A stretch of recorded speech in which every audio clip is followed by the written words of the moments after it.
J'étais en train de préparer une conférence que je vais organiser pour un coworking d'ici quelques semaines pour des entrepreneurs et j'avais envie de te partager avec toi tout simplement le process par lequel je passe avant chaque conférence, avant chaque live, avant chaque contenu, avant chaque chose que je transmets et je partage.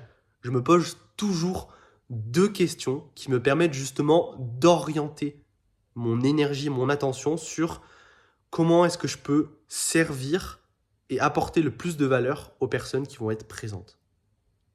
Et quand tu agis depuis cet espace-là, évidemment, tu ne crées pas du tout le même impact que si tu agis depuis un espace de comment est-ce que je vais faire pour obtenir le plus de clients? Comment est-ce que je vais faire pour réduire mes coûts, pour éviter de perdre de l'argent? Comment est-ce que je vais faire pour obtenir le plus d'argent, le plus de clients, le plus de reconnaissance?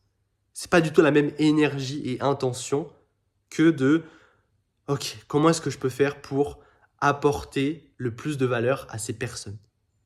Ces deux questions, elles sont extrêmement simples et je vais te les partager dès maintenant. La première question que je me pose, c'est comment est-ce que je peux faire pour échouer le plus possible? Quand je me connecte à cette conférence et toutes les personnes, tous les entrepreneurs qui vont être présents, c'est comment est-ce que je peux faire pour échouer le plus possible?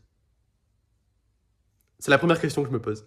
Et ensuite, la deuxième question, c'est comment est-ce que je peux faire pour donner le plus possible? Quand je me connecte à toutes ces personnes-là, comment est-ce que je peux faire pour leur donner le plus possible? Pour leur permettre de avancer le plus possible dans leur activité, dans leur domaine, en me connectant du coup à qui je suis, ma zone de génie. Et lorsque tu te poses ces deux questions avant chaque contenu, avant chaque conférence, avant chaque événement, tu agis depuis un espace en fait, tu connectes littéralement à qui tu es, ta zone de génie, c'est-à-dire toi, ce qui t'inspire, ce qui t'appelle, et en même temps, ce qui va permettre d'apporter le plus de valeur aux personnes qui seront présentes, tout en étant détaché du résultat et de la peur d'échouer. Et quand tu agis depuis cet espace-là, évidemment, du coup, tout ce que tu transmets à l'extérieur a une toute autre vibration, et du coup, tu attires à toi des résultats complètement différents.